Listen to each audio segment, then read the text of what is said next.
Hello doctor. दौड़ती भागती जिंदगी में रखिए अपनी सेहत का ख्याल। बीमारियों की असल जड़ से उनके उपचार तक जानिए विशेषज्ञों की राय के साथ अपनी बीमारियों का सही उपचार।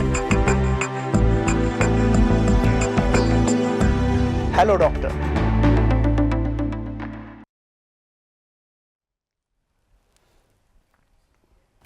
नमस्कार, स्वास्थ्य जानकारी लिए कार्यक्रम हेलो डॉक्टर में आप सभी का स्वागत है।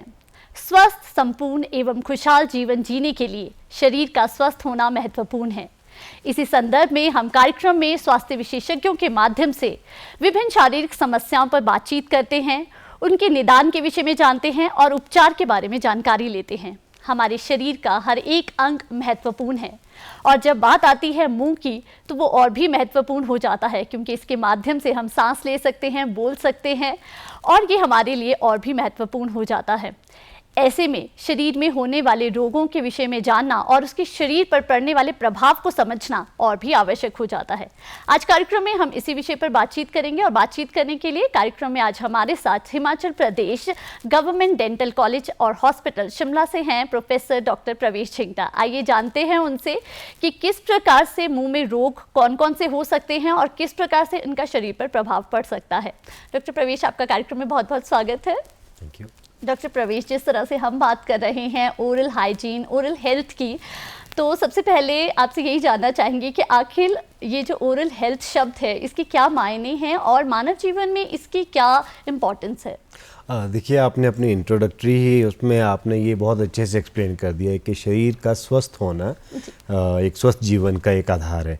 और जब हमें मालूम है आपका मुंह और दांत भी शरीर का ही एक भाग है, इसलिए एक स्वस्थ शरीर के लिए स्वस्थ दांत का होना भी बहुत ज़रूरी है। क्योंकि ये पहले जो होता था कि हम कहते कि अगर अच्छे दांत दिख रहे हैं तो सिर्फ सुंदर दिखने के लिए, मगर आपको पता है कि जैसे हम लोग पाचन क्रिया में स्टार्ट कर रहे हैं तो डाइजेशन जो है वो मुंह से ही स्टार्ट हो जाती है। इसलिए अगर आपके पास अगर मुंह स्वस्थ नहीं है तो नेचुरली बाकी शरीर के उस पर बाकी अंगों पर भी उसका अच्छे से प्रभाव बुरा पड़ सकता है। तो इसलिए बहुत ज़रूरी रह जाता है कि अन्य अंगों की तरह जो है ओरल हेल्थ भी एक बहुत इम्पॉर्टेंट पार्ट है। जी, आपने बहुत ही एक इम्पॉर्टेंट बात कही है कि हमारा इस और ध्यान भी नहीं जाता है कि हमारा जो डाइजेशन है वो काफ़ी हद तक हम कह सकते हैं कि वो हमारे दांतों पर निर्भर करता है। किस प्रकार से हमारा जो मुंह है, कैसे हमारे दांत है, उसी पर निर्भर करेगा कि हमारे शरीर पर उसका कैसा प्रभाव पड़ेगा। जी बिल्कुल। जैसे कहा कि डाइजेशन जो है सिर्फ पेट ही नहीं करता है। अब मुंह में क्या होता है, जो आपके थूक जो लार बनती है उसका भी एक रोल होता है। जब आप खाना खाते हैं तो आराम से वो जो अगर टुकड़े करके अगर हम लोग उसको अच्छे से पेट में भेज सकते हैं तो उनको भी कम मेहनत करनी पड़ेगी। और इसके बारे में जैसे अभी तक निगलेक्टेड इसलिए रहता था क्योंकि दांत तो 32 होते हैं, तो लोग सोचते थे कि भाई अगर कोई और चीज़ें बात हो गई कि हार्ट एक है भाई और चीज़ें एक है तो दांत अगर एक निकल भी जाए तो बट हर एक पार्ट का अपना अपना एक इम्पोर्टेंस है, तो इसलिए उसका स्वास्थ्य रखना बहुत ज़रूरी होता है। जी, तो ये बहुत ज़रूरी है कि हम दांतों का भी पूरा ध्यान रखें और इस बात से हम चिंतित हों कि अगर हमारा एक भी दांत निकल रहा है तो वो भी किसी तरह की समस्या हमारे लिए पैदा कर सकता है। जी डॉक्टर, जब हम बात कर रहे हैं समस्याओं की कि किस तरह के हमारे रोग जो हैं वो मुंह में हो सकते हैं, तो आमतौर पर जैसे आपके पास पेशेंट्स आते हैं तो किन किन समस्याओं को लेकर आते हैं? कौन सी ऐसी समस्याएँ हैं जो बहुत कॉमनली हमें देखने को मिलती है? देखिए, सबसे पहली बात तो जब एक बच्चा छोटा होता है तो अराउंड उसके 6 महीने 7 महीने बाद दांत आने शुरू हो जाते हैं। तो तब से ही जो है दांतों में अगर उसका खाने का और साफ़ करने का प्रक्रिया ठीक नहीं है तो उसमें जिसको बोलते हैं ना हम उसमें कि कीड़ा लग जाना, जो लोकल उसमें बोलते थे, बट वो केरीज बोलते हैं, डेंटल केरीज। तो ये सबसे कॉमन होते हैं कि जिसकी वजह से दांतों में दर्द और स्वेलिंग वगैरह भी हो सकती है। इसके अलावा जैसे जैसे टाइम बढ़ता है तो मसूड़ों की प्रॉब्लम्स आ सकती है, और जो उम्र के साथ जैसे अब नेचुरली जितने सालों तक आप यूज़ कर रहे हो तो ओल्ड एज में जो है दांत कई बार घिस जाते हैं, निकल आते हैं, और जिनके दांत सारे निकल आए तो वो भी एक समस्या दे सकता है। जैसे हमने स्टार्ट किया कि हम ना डाइजेशन अच्छे से कर पाते हैं, ना च्यू कर पाएंगे अच्छे से, उसमें से ये सब प्रॉब्लम्स हो सकती हैं। जी, जिस तरह से आपने बच्चों की बात से शुरुआत की है तो मैं थोड़ा बच्चों के बारे में जानना चाहूँगी कि किस तरह से आपने कहा कि किस तरह से सफाई का वो ध्यान रख रहे हैं, क्या क्लीनिंग प्रॉपर है। तो अगर हम 6 to 7 मंथ्स या जैसे जैसे बच्चों के दांत निकल रहे हैं, मुझे लगता है हर एक एज ग्रुप में या हर बच्चे में डिफ़र करता है वो, तो ऐसे में वो किस तरह से पेरेंट्स जो हैं वो सफाई का ध्यान रखें, किन चीज़ों का वो ध्यान रखें, कैसे शुरुआत करें बच्चों की माउथ क्लीनिंग की? देखिए, सबसे पहले जब हमने बात की अब 6 महीने में बच्चे ने तो अब ब्रश करना नहीं है, जी। तो जब भी पहला दांत मुंह में आता है तो तब से ये सफाई आनी चाहिए। एक पेरेंट्स के लिए आते हैं, एक फिंगर ब्रश आते हैं जिनको पेरेंट्स जो अपने फिंगर पे लगा सकते हैं, और वो जो ब्रश जो है उससे पेरेंट्स कर सकते हैं। आहिस्ता आहिस्ता जैसे बड़ा होता है बच्चा और दांत आने शुरू होते हैं, क्योंकि 2-2.5 साल तक जो है जो दूध के दांत हैं वो सारे आ जाते हैं, तो फिर वो आहिस्ता आहिस्ता जो है उनको आदत डाल सकते हैं कि ब्रश के लिए उनके बताएं कि कितना इम्पोर्टेंट है। और खान पान का सबसे बड़ा ध्यान रखना पड़ेगा, क्योंकि आजकल जो खान पान है वो बहुत चेंजेस आ गई हैं उसमें, उसका उनको ध्यान रखना पड़ेगा, क्योंकि बच्चों को तो जैसी आदत हम डालेंगे वो वैसी ही आदत उनकी पड़ेगी। जी, आपने खान पान की बात भी की है, तो ऐसे में अगर हम आजकल के जिस तरह से हमारा लाइफस्टाइल है और बच्चों का जिस तरह से टेस्ट बन चुका है, तो वो बहुत ज़्यादा जो है एक तरफ को जा रहे हैं, वो है फास्ट फूड की तरफ। तो क्या कहीं ये भी हमारी जो है हेल्थ पे इफ़ेक्ट कर सकता है, जब हम ओरल हेल्थ की बात कर रहे हैं और स्पेशली बच्चों की बात कर रहे जी हैं? बिल्कुल, इसका सबसे एक बुरा प्रभाव होता है, क्योंकि आजकल जो खाने का हो गया, चॉकलेट्स खाते हैं। जी। चॉकलेट्स क्या होती है? Simple sugars. हमें पता है कि हमारे मुंह में नॉर्मली भी बैक्टीरिया और कीटाणु होते हैं जो कि डाइजेशन या पाचन में भी हेल्प करते हैं, मगर जो अगर शुगर्स अगर हम ज़्यादा लेते हैं और जैसे स्टिकी फूड होता है जो ज़्यादा देर तक उनके बीच में रह जाए, तो जो बैक्टीरिया जो वो बहुत ज़्यादा बढ़ने शुरू हो जाते हैं, वो ऐसी चीज़ें बनाएंगे जिसकी वजह से जो है आपका डेंटल डिके हो जाएगा। तो नेचुरली आप अगर वो खाना खाएंगे, और भी उसमें बहुत हार्मफुल चीज़ें होती है। ये तो सिर्फ मुंह की बात है, शरीर के अन्य भागों पर आप देखा कि लोगों को मोटापा बहुत हो रहा है, बच्चों को और प्रॉब्लम्स बहुत हो रही है, बच्चों को जो छोटी एज में डायबिटीज़ हो रही हैं, तो ये सब प्रॉब्लम्स जो आपका फास्ट फूड की वजह से है। तो इसका सेवन बहुत कम या ना के रूप में ही होना चाहिए। जी, तो हम जिस तरह से शुरुआत से ही बात करें कि हमारे मुंह से जो है वो सीधा हमारे पूरे शरीर पर प्रभाव पड़ रहा है, जिस तरह से आपने कहा कि बहुत सारी और समस्याएं, चाहे मोटापा है, डायबिटीज़ है, बहुत सी समस्याओं का जो है बचपन से ही बच्चे जो है वो सामना कर रहे हैं। डॉक्टर प्रवेश, एक जो है पेरेंट्स में एक तरह की एक सोच रहती है कि बच्चों को टूथपेस्ट जो है वो किस समय से जो है वो इस्तेमाल कराना चाहिए, इसे लेकर भी बहुत सारे थॉट्स रहते हैं सबके, तो उसके बारे में भी थोड़ा हमें बताएं कि किस समय से शुरुआत की जा सकती है? देखिए, जैसे मैंने कहा कि जब आपके दांत आने शुरू हो गए, सफाई तो तब से रखना चाहिए, पर बच्चों को क्योंकि ऐड करने के लिए उसका टेस्ट भी अच्छा लगता है टूथपेस्ट का,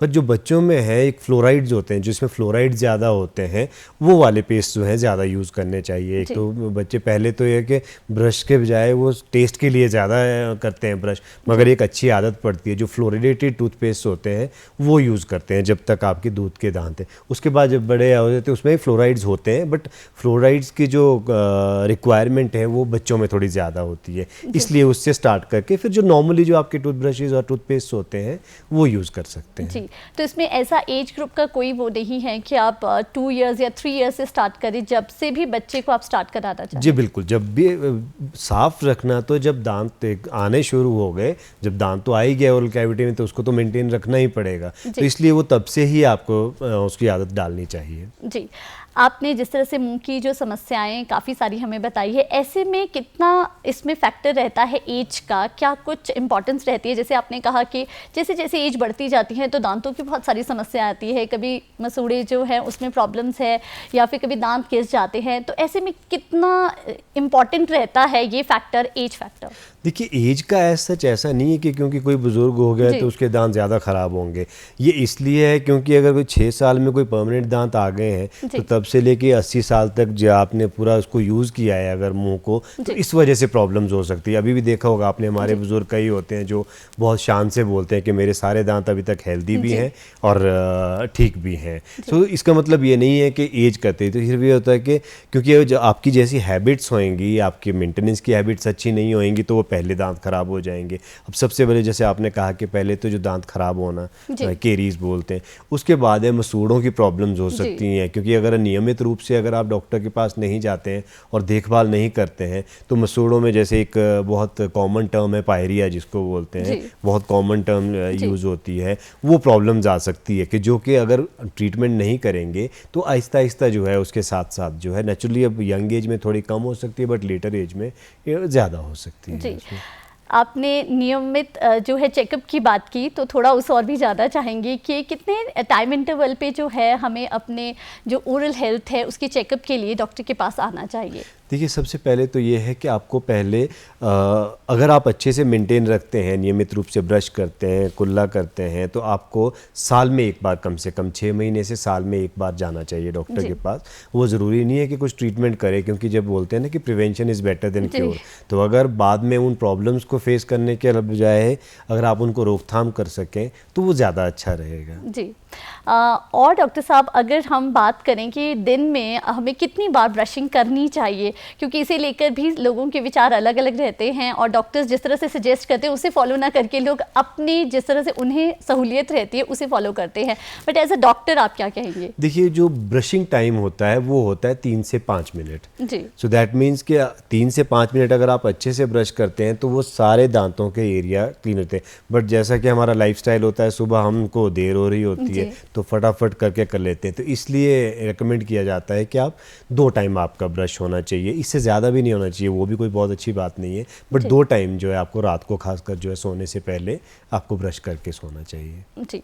डॉक्टर साहब, एक जो समस्या आम तौर पर सभी लोग जिससे दो चार होते हैं वो है मुंह से दुर्गंध आना। वो समस्या भी बहुत लोगों को रहती है, आपके पास बहुत सारे पेशेंट्स आते होंगे, तो ऐसे में अगर हम इस समस्या पे जब बात करें हैं तो क्या ये समस्या सिर्फ मुंह तक ही सीमित है या इसका प्रभाव भी हमारे शरीर पर पड़ता है? देखिए, जैसा आपने कहा कि बहुत सारे पेशेंट्स हैं जो इस तरह से बोल के आते हैं कि या तो उनको खुद को लग रहा होता है कि मेरे मुंह से स्मेल आ रही है, या कोई सामने जो पार्टनर है या कोई नज़दीक वाले बोले हैं कि भाई आपके मुंह से स्मेल आ रही है। तो ज़्यादातर जो वजह है वो तो मुंह से रिलेटेड होती है कि यदि आप अगर अपने साफ़ नहीं रखते हैं तो अगर मसूड़ों में प्रॉब्लम आ जाती है, जैसे मैं कहा था पहले भी कि बैक्टीरिया अगर बहुत सारे बिल्डअप हो जाते हैं वो ऐसी चीज़ें बनाते हैं जो दुर्गंध प्रोड्यूस करने वाली चीज़ें वो बनाते हैं। वो केवल दुर्गंध ही नहीं, वो मसूड़ों में भी और प्रॉब्लम कर सकते हैं, जो आपकी हड्डी होती है उसको सपोर्ट करने को उसको भी गला सकती है। ये तो हो गई एक बात। दूसरा आपने पूछा कि क्या ये शरीर के किसी अन्य भाग के बारे में बता सकती है? Definitely yes. कि एक जो दुर्गंध की टाइप होती है अलग अलग, ये आपके चाहे डायबिटीज़ या कोई लीवर की कंडीशन है या आपके किडनीज़ की कंडीशन है, उसके बारे में भी कई बार मरीज़ को पता नहीं होता है, तो उसके बारे में भी आपको बता सकते हैं कि शायद आपको एक थरो चेकअप करने की ज़रूरत है। तो इसलिए वो मतलब बहुत इंपॉर्टेंट हो जाता है कि जब भी आप ऐसा फील करें तो आपको पहले डॉक्टर के पास ज़रूर जाना चाहिए। जी, तो कहीं ना कहीं ये एक इंडिकेशन दे देता है कि जिस समय में आपको ये समस्या हो रही है तो हो सकता है आपको किसी तरह की अन्य शारीरिक समस्या भी है। तो ज़रूर आप अपने डॉक्टर के पास जाएं और उनसे बातचीत करें, उन्हें बताएं किस तरह की समस्या से आप जूझ रहे हैं। डॉक्टर झिंगटा, जब हम बात कर रहे हैं मुँह की, तो एक और समस्या जो आमतौर पर सभी लोग जिससे परेशान रहते हैं वो होती है सेंसिटिविटी। हम देखते हैं कि हम कुछ ठंडा खा लेते हैं तो एकदम से हमारे दांतों में वो लग जाता है, या खट्टा कोई भी ऐसी चीज़। तो क्या ये भी किसी तरह की ऐसी समस्या है जो किसी संक्रमण के कारण होती है, हमारे मुंह में कोई ऐसी समस्या चल रही होती है, या फिर ये अपने हम कह सकते हैं कि लोगों में अलग अलग तरह में अलग अलग लोगों में ये अलग अलग तरह से पाई जाती है? देखिए, ये सबसे कॉमन और आप टीवी पर कमर्शियल्स भी देखेंगे, सबसे ज़्यादा उन्हीं टूथपेस्ट या उन टूथब्रशेस के ही होती हैं कि क्या आपको झंझनाहट है। इसका बजाय सिर्फ आप सीधा ओवर द काउंटर या केमिस्ट शॉप से लेने के बजाय डॉक्टर को ज़रूर दिखाना चाहिए। एक सबसे बड़ा कारण उसका क्या होता है कि अगर आप अच्छे से ब्रश नहीं करते हैं, तरीके से ब्रश नहीं करते हैं, तो उसकी वजह से जो दांत हैं वो घिस जाते हैं, और जो अंदर उसको डेंटिन बोलते हैं, जो बीच वाला पार्ट होता है दांत का, वो जब एक्सपोज हो जाता है तो आपको पानी लगेगा तो अचानक आपको झंझनाहट होगी। उसके अलावा अगर आपके जैसे केरीज हैं, जो कीड़ा लगना होता है, वो भी अगर जो शुरुआती टाइम वक्त में, तो वो पहले सेंसिटिविटी हो सकती है। अगर आप उसको वैसी दर के नज़रअंदाज करेंगे तो वो बाद में दर्द पेन हो सकती है उसमें, जिसकी वजह से जो आपको ट्रीटमेंट करना पड़ सकता है। तो इसके लिए बहुत इंपॉर्टेंट चीज़ होती है कि एक तो आपको डॉक्टर के पास जाना चाहिए, वो आपकी कंडीशन देख के वो आपको प्रिस्क्राइब करेंगे या ट्रीटमेंट बताएंगे कि आपको क्या करना चाहिए उसमें। डॉक्टर झिंगटा, जब हम बात कर रहे हैं ओरल हेल्थ की, तो एक समस्या जो आपने हमें शुरू में भी कही थी पायरिया की, या मसूड़ों से जिस तरह से खून निकलता है उससे भी लोग बहुत ज़्यादा जूझते हैं इस समस्या से, तो इसका क्या कारण रहता है? ये एक लगता है कि अगर नियमित रूप से देखभाल नहीं करेंगे, कीटाणु अगर ज़्यादा हो जाएंगे, क्योंकि वो मसूड़ों और दांतों के बीच में आते हैं, तो उसकी वजह से क्या होगा, आहिस्ता आहिस्ता वो ऐसी चीज़ें बनाएंगे जिसकी वजह से उसको डिस्ट्रॉय कर देंगे। और जो ब्लीडिंग है, आप अक्सर होता है कि कई पेशेंट्स आते हैं बोले कि मैं ब्रश करता हूँ जब, तब खून निकलना शुरू हो जाता है, तो वो एक लक्षण है कि आपके मसूड़ों में ठीक नहीं है। तो अगर आप उसको अगर शुरुआती वक्त में अगर आप उसको ठीक नहीं करते हैं तो क्या होता है कि क्योंकि जो दांत है वो तो हड्डी में होता है बीच में, तो वो जो कीटाणु हैं वो ऐसी चीज़ें बनाएंगे जो साथ में उसके हड्डी को गलाना शुरू कर देंगे, और जो दांत जिसके साथ अटैच्ड होता है अपने हड्डी के साथ, उसको भी गलाना शुरू कर देता है। तो कई बार इसमें एक प्रॉब्लम क्या होती है कि पेन नहीं होता है, क्योंकि मसूड़ों की प्रॉब्लम जो होती है, क्योंकि अब आपको पेट दर्द हो गई कहीं होगी, आप फट से चले जाएंगे डॉक्टर के पास।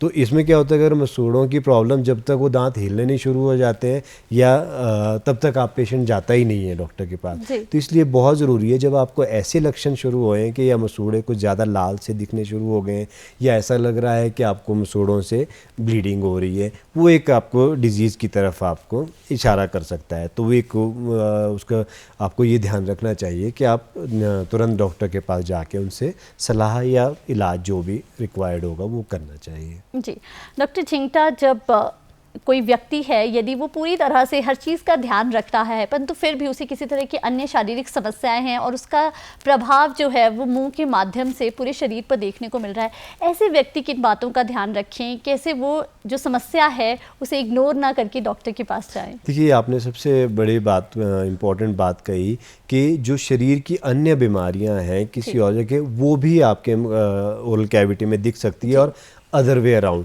कि अगर मसूड़ों में आपको प्रॉब्लम है वो किसी और शरीर पर भी प्रभाव डाल सकती है। जैसे डायबिटीज़ है, अगर शुगर आपको ज़्यादा है तो क्योंकि मुंह में भी आपके पानी आ ही रहा है, तो अगर उसमें शुगर ज़्यादा है तो बैक्टीरिया जो है उसको हड्डी को गला देंगे। तो ये जो डायबिटिक्स होते हैं, अगर आप वो अच्छे से मेंटेन नहीं रखते हैं अपने ओरल हाइजीन को, तो उससे जो है उनके मसूड़ों में और प्रॉब्लम्स हो सकती हैं। और इसके अलावा जो दूसरी साइड देखें हम, अगर आप सपोज़ अगर आपको कोई प्रॉब्लम है, तो अगर डायबिटीज़ भी है और आपको मसूड़ों की प्रॉब्लम है, तो क्या होगा, अगर आप अच्छे से मेंटेन नहीं रखते हैं तो क्या होगा, जो शुगर कंट्रोल ही अच्छा नहीं होता है, क्योंकि जो आपके जो बॉडी के टिश्यूज़ हैं, वो जो इंसुलिन जिसका जो हम ट्रीटमेंट के लिए यूज़ करते हैं, उसके एक्शन ही उसका कम हो जाता है, जो उसके रेजिस्टेंट हो जाते हैं। तो इसलिए बहुत इंपॉर्टेंट है इन बॉडी के, अगर डायबिटीज़ को भी आपको कंट्रोल रखना है तो उसके लिए मसूड़ों को भी रखना बहुत इंपॉर्टेंट होता है स्वस्थ। इसके अलावा हार्ट प्रॉब्लम जो है मसूड़ों की प्रॉब्लम्स की वजह से डेफिनेटली हो सकती हैं, क्योंकि आप जब ब्लड की बात करते हैं तो ब्लड तो वही है, मुंह में भी वही है, हार्ट में भी वही जा रहा है और अन्य भागों में भी वही जा रहा है। तो अगर आपको बैक्टीरियल जो उसका कीटाणु का संक्रमण अगर मुंह की वजह से होता है, वो अन्य भागों में भी इफ़ेक्ट कर सकता है। तीसरा एक होता है कि प्रेग्नेंट वीमेन जो होती हैं, वो एक बहुत इंपॉर्टेंट है, क्योंकि अगर प्रेगनेंसी में क्या होता है, ज़्यादातर ध्यान इसी पे होता है कि हॉस्पिटल के जाने के। तो अगर आप वो मसूड़ों का और अपने मुंह का ध्यान नहीं रखेंगे तो ऐसे भी चांसेस होते हैं कि जो बच्चे की जो डिलीवरी है वो टाइम से पहले हो सकती है, और जो आने वाला बच्चा है वो उनका वेट भी कम हो सकता है। इसलिए एक बहुत इंपॉर्टेंट काम है ये कि प्रेगनेंसी के टाइम में भी आपको उसका बहुत ध्यान रखना चाहिए, और बाकी और अन्य शरीरों के जो प्रॉब्लम्स हैं उसके लिए भी। जी हम अगर अपना पूरा दिनचर्या की बात करें, अपने लाइफस्टाइल की बात करें, क्योंकि आज के समय में जब हम बात करते हैं किसी भी समस्या की तो वो कहीं ना कहीं वो लाइफस्टाइल से जुड़ी हुई है। ऐसे में जब हम ओरल हेल्थ की बात कर रहे हैं तो कितना इम्पॉर्टेंट है अपनी पूरी लाइफस्टाइल को एक प्रॉपर तरीके से रखना, हर चीज़ को उसमें मेंटेन करके रखना, एक हम कह सकते हैं कि एक डिसिप्लिन लाइफ जीना, तो ताकि हम जो हैं वो हेल्दी जीवन जी सकें। देखिए, सबसे पहले ये कि एक स्वस्थ शरीर के लिए क्या चाहिए आपको, नियमित रूप से एक्सरसाइज चाहिए, वॉक चाहिए। इसी तरह ओरल कैविटी में अगर मुंह को स्वस्थ रखना है तो क्या, आप जब भी कुछ खाते हैं उसके बाद तुरंत कुल्ला कर लीजिए, क्योंकि जो बैक्टीरिया है या कीटाणु है वो यही ढूंढते हैं कि अगर उनको कुछ दांतों के बीच में कुछ फंस जाए, उनको सड़ा के वो अपने प्रोडक्ट्स बनाते हैं। तो नियमित रूप से जब भी आप कुछ खाते हैं उसके बाद अच्छे से कुल्ला कीजिए, ब्रश कीजिए 2 टाइम, और ये बहुत ध्यान रखना ज़रूरी है। और नियमित रूप से डॉक्टर के पास जाके सलाह लेते रहें कि अगर कुछ रिक्वायर्ड होगा तो आप पहले ट्रीटमेंट कर सकते हैं उसका। जी, हमने समस्याओं के बारे में बात की, है बहुत ज़्यादा ज़रूरी हो जाता है कि उपचार के बारे में भी जानें कि किस तरह से उसका निदान किया जा सकता है, तो वो किस प्रकार से हो सकता है? देखिए, हर जिसका ट्रीटमेंट होता है, जैसे हर कंडीशन का होता है बॉडी के भी, अगर आप इनिशियल स्टेज में अगर आप ट्रीटमेंट करते हैं तो कम प्रॉब्लम होएगी। बाद में अब जैसे बोलते हैं डेंटिस्ट्री जो है महंगी होती है, तो डेंटिस्ट्री महंगी नहीं होती, निगलेक्ट महंगा होता है। तो अगर आप निगलेक्ट करेंगे तो वो महंगा पड़ेगा, क्योंकि अगर आप शुरुआती साइंस अगर आपको लें कि खाना फंस रहा है कहीं, या जैसे मैं पहले ही कहा था कि अगर सूढ़ों से आपको खून निकल रहा है या दुर्गंध आ रही है, तो आपको पहले जो है डॉक्टर के पास जाके उसका इनिशियल स्टेज में इलाज करना चाहिए। क्योंकि क्या होता है कि अगर सपोज पायरिया जो हम बात कर रहे थे, अगर वो हड्डी काफ़ी गल जाती है तो एक स्टेज आती है कि जिसके बाद वो ट्रीटमेंट नहीं हो पाता है। तो वो स्टेज आने से पहले ही जो है आपको डॉक्टर के पास जाके वो ट्रीटमेंट रेगुलरली करना चाहिए। इसके अलावा जो खान पान में, जैसे हमने कहा कि फ़ास्ट फूड और स्टिकी फूड जो है ये बहुत कम खाना चाहिए। अब बच्चों को अब ये है कि हम ये बोलना आसान है कि आपने नहीं खाना है, बट रोकना बहुत मुश्किल होता है। तो ये भी है कि अगर थोड़ा बहुत खाते भी हैं तो ये इंश्योर करना चाहिए कि उसके बाद वो कुल्ला कर लें अच्छे से, सो दैट कोई भी चीज़ वहाँ पे फंसी ना रह जाए वहाँ पे। तो वो एक बहुत इम्पोर्टेंट चीज़ है। जी, डॉक्टर झिंगटा, आपने prevention is better than cure ये बात काफ़ी बार कही है, तो इस बात को अगर हम ओरल हेल्थ पे लागू करना चाहें तो किस प्रकार से कर सकते हैं? देखिए, ओरल हेल्थ हमने एक और चीज़ हमने रह गई थी, ओरल कैंसर। जी, ये डिजीज़ के ज़्यादा उसका प्रिवेंशन ज़्यादा इम्पॉर्टेंट है, क्योंकि ओरल कैंसर जो है ये मतलब सबसे ज़्यादा प्रेवलेंट कैंसर है इंडिया में, ओरल कैंसर और गले का कैंसर जो है। और ये सबसे बड़ा रीज़न क्या है उसका, स्मोकिंग। और स्मोकिंग से ना केवल इनके ऊपर असर होता है बल्कि आपके दांतों, मसूड़ों और ओवरऑल हेल्थ के ऊपर भी, जैसे हार्ट प्रॉब्लम्स बहुत हो सकती हैं उनको। उसके अलावा जो ओरल कैंसर है वो बहुत प्रेवलेंट है। तो इसलिए ओरल हेल्थ के लिए एक हेल्दी लाइफस्टाइल अपनाना बहुत ज़रूरी है। जी, ओरल कैंसर की आपने बात की, तो थोड़ा सा इस पे और जानना चाहेंगे कि किस प्रकार के लक्षण जो है ओरल कैंसर के दिखने को मिल सकते हैं पेशेंट में, और किस प्रकार से इसे डिटेक्ट किया जाता है? देखिए, ओरल कैंसर जो है वो अलग अलग तरह के हो सकता है कि आपको कहीं ग्रोथ हो गई, अगर जगह की स्वेलिंग ज़्यादा इस तरह की है, या आपके अल्सर हो गया हो, या एक जैसे जो तंबाकू का सेवन करते हैं, कई लोग स्मोक करते हैं, कई लोग मुँह में जो गुटखा वगैरह डालते हैं, तो जिस जगह डालते हैं वहाँ एक सफ़ेद सी परत जम जाती है। तो वो एक कैंसर के होने की, मतलब ज़रूरी नहीं है कि वो कैंसर ही हो, जस्ट उससे पहले वाली स्टेज होती है कि जिसके अगले जो है वो कैंसर ही हो सकता है। तो ये शुरुआती लक्षण हैं जो आपको नज़रअंदाज नहीं करने चाहिए। और जैसे होता है कि सबसे पहले जो है सबसे ज़्यादा जो उसका रीज़न होता है वो स्मोकिंग ही होता है। तो अगर आप स्मोक करते हैं तो आप डेफिनेटली उसके लिए प्रोन है कि आपको ओरल कैंसर हो सकता है। हमारे पास यहाँ पर ओपीडी में भी ऑलमोस्ट 2-3 पेशेंट्स ऐसे रोज़ के आते ही हैं जो कहीं से रेफर्ड होते हैं कि जो और रीज़न उनमें हमेशा स्मोकिंग ही होता है। और ये ऐसा भी है कि एक बात ये भी है कि लोग ये सोचते हैं कि अगर 20-22 साल का है तो उसमें नहीं हो सकता है कि बुज़ुर्गों को ही होगा। कैंसर जो है किसी भी एज में किसी भी को भी हो सकता है, तो इसलिए उसका ध्यान रखना बहुत ज़रूरी है। जी, जिस तरह से आपने स्मोकिंग और अन्य तंबाकू आदि के सेवन की बात की, क्या ये जो सारी चीज़ें हैं ये दांतों पर भी इफ़ेक्ट कर सकती हैं? डेफिनेटली। जो ये देखिए, आप जैसे एक तो प्रॉब्लम क्या होती है, उसकी वजह से जो ऐसे बैक्टीरिया पैदा होते हैं जो ज़्यादा डिस्ट्रक्शन करते हैं, तो वो मसूड़ों की प्रॉब्लम ज़्यादा हो सकती है। और एक ये भी है कि जब हम इलाज कर रहे हैं, अगर आप स्मोक कर रहे हैं तब भी, तो उसका आपको असर ही नहीं होगा। जो ट्रीटमेंट हम कर रहे हैं उसका जो रिस्पॉन्स ही उतना अच्छा नहीं होगा। तो इसलिए हम लोग जब पेशेंट आते हैं हमारे पास, हम कम से कम, क्योंकि ऐसा होता है कि अगर कोई 15-20 साल से स्मोकिंग कर रहा है और आज हम बोल दें तो वो कल नहीं छोड़ेगा अनलेस उसको कैंसर ना हो जाए। तो हम ये रखते हैं कि कम से कम जब हम ट्रीटमेंट कर रहे हैं उतने टाइम में तो कम से कम वो स्मोक ना करें, ताकि हम लोग जो है एक अच्छा इफेक्ट आ सके उसके ऊपर। जी, डॉक्टर झिंगटा, क्या कुछ कहना चाहेंगे आप हमारे हमारे दर्शकों को जो भी आपको सुन रहे हैं, किस प्रकार से वो अपने ओरल हेल्थ को मेंटेन करके रख सकते हैं जिससे उनके शरीर पर किसी तरह का बुरा प्रभाव ना पड़े? जी, मैं ये कहूँगा कि जो ओरल कैविटी है, आपका मुंह एक बहुत ही इम्पॉर्टेंट भाग है। इसके कोई भी समस्या छोटी से छोटी नज़रअंदाज ना करें। हॉस्पिटल्स हमारे पास बहुत अच्छी हेल्थ सर्विसेज हैं, डेंटल हेल्थ सर्विसेज भी हैं। आप ज़रूर जाके नियमित रूप से एक बार देखभाल करें दांतों की, नियमित रूप से डॉक्टर के पास जांच करवाएं, क्योंकि जांच करने में कोई ज़्यादा टाइम नहीं लगता है। तो अगर आप डॉक्टर आपको एश्योर कर देता है कि आप ठीक हैं, तो आपके साल में एक बार, मेरा ख्याल इतना तो आप अपनी हेल्थ के लिए निकाल ही सकते हैं जी। तो ये एक हेल्दी लाइफस्टाइल अपनाना बहुत ज़रूरी है। जी, तो आप सजेस्ट करेंगे कि जो एक हेल्दी लाइफस्टाइल आप अपनाएं, अच्छा सा जो जिस तरह से आपने कहा कि एक्सरसाइज और अन्य चीज़ों को आप अपने जीवन में अपनाएं, तभी जो है आप अच्छा स्वास्थ्य पा सकते हैं, और साथ ही साथ जो ओरल हेल्थ की हम बात करें हैं उसे भी हम अपना सकते हैं। आज आप कार्यक्रम में आए और ओरल हेल्थ संबंधी हमें इतनी महत्वपूर्ण जानकारी दी, आपने समय निकाला हमारे लिए, इसके लिए आपका बहुत बहुत धन्यवाद। आज कार्यक्रम में हमारे साथ थे डॉक्टर प्रवेश झिंगटा, जिनके माध्यम से हमने जाना कि ओरल हेल्थ कितना महत्वपूर्ण है हमारे संपूर्ण शरीर के लिए, कैसे हम अपने मुंह के माध्यम से अपने पूरे शरीर को स्वस्थ रख सकते हैं, हेल्दी रख सकते हैं। यदि हम सारी चीज़ों को जो कि हमें डॉक्टर साहब ने बताई है उसे फॉलो करें, तो हम एक स्वस्थ जीवन जी सकते हैं और खुशहाल जीवन जी सकते हैं। आज कार्यक्रम में बस इतना ही। एक नए विषय के साथ फिर होगी आपसे मुलाकात, तब तक हमें दीजिए इजाज़त। नमस्कार।